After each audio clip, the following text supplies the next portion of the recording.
जो फर्जी एनएसए मनीष कश्यप पर लगाया गया है, जिस एनएसए को अब तक इन लोगों ने कोई कोर्ट सबूत मांगता था, सबूत तक नहीं दे पाया है लोग, उस एनएसए को जल्द से जल्द हटाने का। जनगणना का जनगणना कराना था उनको, तो बेरोजगारों का जनगणना करा लेते बिहार में। जनगणना कराना था तो कितनी बेटियों का बलात्कार होता है बिहार में, उसका जनगणना करा लेते। कितने लोगों पर फर्जी मुकदमे होते उसका जनगणना करा लेते। कितना फैक्ट्री बंद है बिहार में उसका जनगणना करा लेते। तेजस्वी भाई का पीठ थपथपा दे रहे हैं और तेजस्वी जी नीतीश जी का पीठ थपथपा दे रहे हैं। दोनों में थपाथपी चल रहा है, बस पढ़ाई चल रहा है। अब अखबार कोई नहीं पढ़ता है, उसका पीडीएफ डाल के केवल पत्रकार लोग हाजिरी जमाता है ग्रुप में कि हम पत्रकार हैं। इलेक्ट्रॉनिक मीडिया और प्रिंट मीडिया मैनेज हो गया तो डिजिटल मीडिया मैनेज नहीं हुआ और भ्रष्टाचारियों के पोल खुलते हैं। भ्रष्टाचार का विरोध मतलब मनीष कश्यप। 7 साल पहले अंग्रेजों ने कहा था कि चंपारण के मुनीष पत्रकार से बच के रहना, गोरों ने कहा था, और 107 साल बाद आज चोरों ने कहना शुरू कर दिया है कि मनीष पत्रकार से बच के रहना।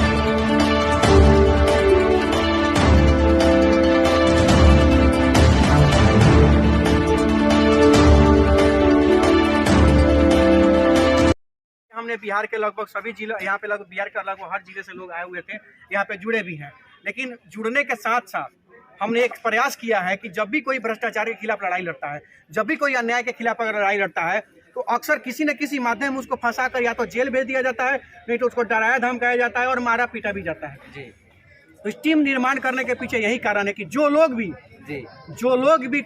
टीम बदलो बिहार से जुड़ेगा, उसकी टोटल नैतिक जिम्मेवारी यह टीम उठाएगी। अगर आप भ्रष्टाचार के खिलाफ आवाज उठा रहे हैं, अगर आपको कोई फंसा रहा है, तो आपको डरने की जरूरत नहीं है। अगर आप जेल भी जाते हैं तो आपके परिवार, आपके माँ बाप के आंख में आंसू यह टीम आने नहीं देगा। आपका पूरा बेल यह टीम कराएगा और आपको जेल से भी बाहर टीम निकालने का काम करेगा और 1 रुपया आपके गार्जियन से नहीं लिया जाएगा। वो पूरा हमारा टीम काम करने, इसीलिए आज यह टीम का निर्माण हुआ है। और उसके साथ साथ एक बहुत बड़े रैली का हम लोग तैयारी कर रहे हैं, जिसका बहुत जल्द हम लोग घोषणा करेंगे। आने वाले समय में पटना में हम लोग का पटना में एक बैठक होने जा रहा है। इस बैठक में इस टीम बदलो बिहार में 10 एडवोकेट जो हाईकोर्ट के हैं वो जुड़ रहे हैं जी, और 2 एडवोकेट सुप्रीम कोर्ट दिल्ली से हैं, वो हमारे टीम को ज्वाइन कर रहे हैं। बहुत मजबूत टीम बन गई है, बहुत टीम और भी मजबूत होने जा रही है, क्योंकि अगली बैठक में आपको कम से कम 2-3 रिटायर्ड IPS अफसर भी आपको हम लोग की टीम में दिखेंगे, जो हम लोग की टीम को काफ़ी मजबूत करने का काम किए हैं, आश्वासन भी दिए हैं, हौसला भी दिए हैं। और यह टीम कोई अब साधारण टीम नहीं रह गई है, यह टीम बहुत बड़ी टीम है, जिसकी आगाज आज हम लोग पूर्वी चंपारण की ऐतिहासिक धरती से हम लोग इसका घोषणा किए हैं। और एक चीज़ और आप लोगों को हम बता देना चाहते हैं, जो लोग भी आज इस बैठक में नहीं आया है, जहाँ है, अगर आप डिजिटल मीडिया के पत्रकार हैं, अगर आपके अंदर भ्रष्ट व्यवस्था के अंदर को लेकर के गुस्सा है, अगर आप चाहते हैं कि सिस्टम बदले, तो आप इस टीम से जरूर जुड़ जाइएगा। क्योंकि आपको पता रहना चाहिए कि अगर आप सच्चे हैं तो आपको फंसाया जरूर जाएगा, आपको परेशान जरूर किया जाएगा, आप पर अत्याचार जरूर होगा। उस कंडीशन में कोई आपका साथ नहीं देगा, लेकिन यह टीम आप भाई की तरह, एक परिवार की तरह यह टीम आपके साथ खड़ा होने का काम करेगी, चाहे बिहार के आप किसी कोना से क्यों नहीं हो। यह टीम का यह घोषणा हुआ है जी।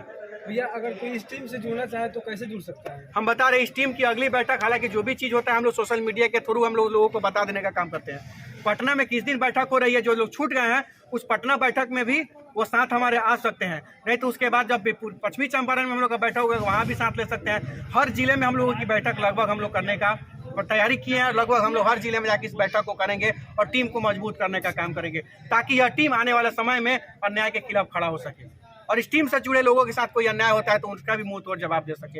यह टीम के बनाने के पीछे यही लक्ष्य है। और दूसरा चीज़, सबसे बड़ा चीज़ इस टीम को क्रिएट करने का लक्ष्य क्या है, जो फर्जी एनएसए मनीष कश्यप पर लगाया गया है, जिस एनएसए को अब तक इन लोगों ने कोई कोर्ट सबूत मांगता था, सबूत तक नहीं दे पाया है लोग, उस एनएसए को जल्द से जल्द हटाने का यह टीम मांग करती है। नहीं तो बहुत बड़ा रैली, ऐसी रैली पटना की धरती पर होगा जो पटना के इतिहास में जेपी आंदोलन के बाद नहीं हुआ होगा। वैसा आंदोलन हम लोग करने का काम करेंगे, उसका संकल्प हम लोग लिए हैं और तैयारी भी चल रही है। अच्छा भैया, बिहार के उभरते हुए जो भी युवा हैं, उनको आप क्या कहना चाहेंगे?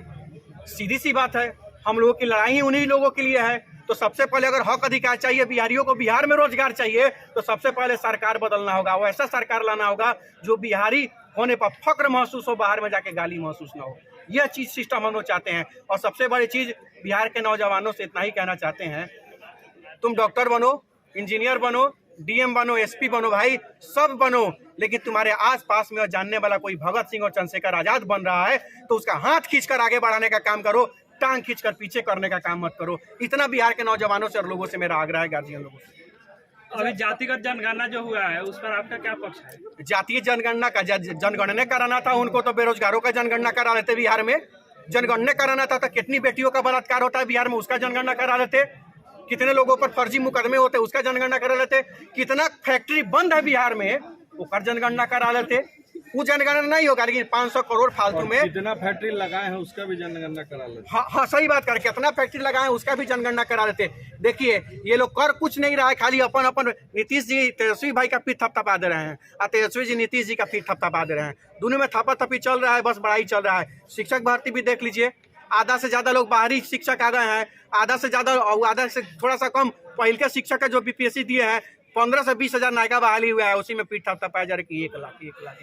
हद है भाई, हद है बेशर्मी का, हद है मतलब राजनीति के ढंग का। तो इस चीज का हम लोग विरोध करते हैं। और जातीय जनगणना तो पूरा का पूरा फ्लॉप है, और जातीय जनगणना से बिहार की एकता भंग होने की कोशिश की गई है, एकता को भंग करने की कोशिश की गई, बाकी कुछ नहीं है। क्या कहेंगे पंकज सर? देखिए, जैसा कि आप लोग जानते हैं कि मनीष कश्यप की लड़ाई आप लोग सभी डिजिटल मीडिया के पत्रकार बंधु हमेशा लड़ते रहे हैं। और किसी भी लड़ाई को लड़ने के लिए एक तो मीडिया की ज़रूरत होती है जो उस लड़ाई को दिखाए, और दूसरा नेतृत्वकर्ता की ज़रूरत होती है। तो आप सब लोग जानते हैं कि पूरे वर्ल्ड में डिजिटल मीडिया सबसे ज़्यादा बिहार में मजबूत है। ये आप लोगों को जान करके खुशी होगी कि बाकी स्टेट्स में जाइएगा तो लोग न्यूज़ के लिए ज़्यादा इलेक्ट्रॉनिक चैनल पर निर्भर होता है। अखबार तो अब समाप्त हो गए हैं, अब अखबार कोई नहीं पढ़ता है। उसका PDF डाल के केवल पत्रकार लोग हाजिरी जमाता है ग्रुप में कि हम पत्रकार हैं, बचे हुए हैं। तो अखबार अब कोई नहीं पढ़ता है। और इलेक्ट्रॉनिक मीडिया जो है वो इलेक्ट्रॉनिक मीडिया भी बाकी बिहार के बाहर में देखा जाता है सैटेलाइट चैनल को। और बिहार में 2 सैटेलाइट चैनल है, उनका व्यूज उठा करके देख लीजिएगा 10,000 से ज़्यादा नहीं जाता है कभी भी। और टीवी पर भी अब कोई नहीं देख रहा है। तो पूरे वर्ल्ड में डिजिटल मीडिया सबसे ज़्यादा मजबूत कहाँ है? बिहार में। और किनके कारण है आप लोग बताइए? मनीष कश्यप के कारण है। तो जब डिजिटल मीडिया बिहार में मजबूत क्यों है? क्योंकि जब इलेक्ट्रॉनिक मीडिया और प्रिंट मीडिया मैनेज हो गया तो डिजिटल मीडिया मैनेज नहीं हुआ और भ्रष्टाचारियों की पोल खोलते रहा। तो जब पोल खोलने का जो काम है वो आप लोग कर रहे हैं, यानी अच्छे और सच्चे पत्रकार कौन हुए? डिजिटल मीडिया के लोग हुए। तो ये डिजिटल मीडिया के लोगों की लड़ाई है, मनीष कश्यप की लड़ाई है। और जब डिजिटल मीडिया भ्रष्टाचार की पोल किसके पक्ष में खोलता है? मजदूरों के, मजलूमों के, छात्र नौजवानों के पक्ष में हम लोग भ्रष्टाचार की पोल आप लोग खोलते हैं। तो उस लड़ाई को लड़ने वाला जो पुरोधा है, सुनिएगा ध्यान से, उस लड़ाई को लड़ने वाला जो पुरोधा है, उस लड़ाई का पुरोधा ही जेल में चला गया है। तो इस लड़ाई को बचाने की जिम्मेदारी किसकी है? आप सभी डिजिटल मीडिया के पत्रकारों की है। तो बीच बीच में कभी जो है वो 2-4-5 दिन के लिए जो है ये मामला भी सूख जाता है, थोड़ा सा डाउन हो जाता है। बस तुरंत जो है मैं अपील करता हूं, और अनिकेत रंजन साहब इतनी मजबूती से उस लड़ाई को लड़ते हैं कि सारे लोग जान जाते हैं कि भ्रष्टाचार का विरोध मतलब मनीष कश्यप, भ्रष्टाचार का विरोध मतलब डिजिटल मीडिया, नशाखोरी के विरुद्ध जागरूकता मतलब डिजिटल मीडिया मनीष कश्यप, बेटी बचाओ बेटी पढ़ाओ का असली जन तक पहुंचाने वाला पुरोधा कौन? मनीष कश्यप। जान लीजिए, हनुमान जी के दरबार में हम लोग हैं। इतिहास अपने आप को दोहराता है। 107 साल पहले अंग्रेजों ने कहा था कि चंपारण के मुनीष पत्रकार से बच के रहना, गोरों ने कहा था। और 107 साल बाद आज चोरों ने कहना शुरू कर दिया है कि मनीष पत्रकार से बच के रहना। तो मुनीष पत्रकार का पुनर्जन्म मनीष पत्रकार के रूप में हुआ है। ये व्यक्ति एक संत है, एक फकीर है, ये व्यक्ति एक देवदूत है, एक एंजिल है। और इसकी लड़ाई को लड़ना बहुत जरूरी है। और इस लड़ाई का नेतृत्व अनिकेत रंजन साहब और इनकी पूरी टीम जो है वो कर रही है। लगातार कुछ लोग ऐसे लोग हैं, विजय भाई हैं, ये लगातार वीडियो बनाते हैं। तो कहने का मतलब है आप सब लोग डिजिटल मीडिया के पत्रकार, सभी लोग चाहे किसी मुद्दे को आप लोग जरूर उठाते हैं, लेकिन साथ साथ मनीष कश्यप को नहीं भूलते हैं। क्योंकि भूलने की बीमारी जो है जनता की, नेता लोग इसका फायदा उठा करके किसी की आवाज़ को दबा देते हैं। उसी लड़ाई को बड़ी मजबूती से लड़ने के लिए पटना में एक तारीख की घोषणा अनिकेत रंजन साहब करेंगे। और यहाँ मैं सिविल कोर्ट में अधिवक्ता हूँ, वहाँ पर हाई कोर्ट के 10 से ज़्यादा अधिवक्ता लोग रहेंगे, सुप्रीम कोर्ट के 5 से ज़्यादा अधिवक्ता रहेंगे, रिटायर्ड IPS लोग रहेंगे, रिटायर्ड IAS लोग जाएंगे और बड़ी संख्या में जो है वो फील्ड देख करके, परमिशन ले करके, कानून को साथ में ले करके, कानून को हाथ में नहीं ले करके, और लड़ाई ऐसी लड़ी जाएगी कि मनीष कश्यप का नाम जन जन तक, लोगों तक पहुंचेगा। अगर कोई ये सोच रहा है कि जेल में डाल देने से उनकी आवाज़ दब गई है, तो वो लोग जान लें कि एक मनीष कश्यप को जेल भेजे हो, आज बिहार में लाखों युवा मनीष कश्यप बन के गाँव में जो है वो उभर गया है।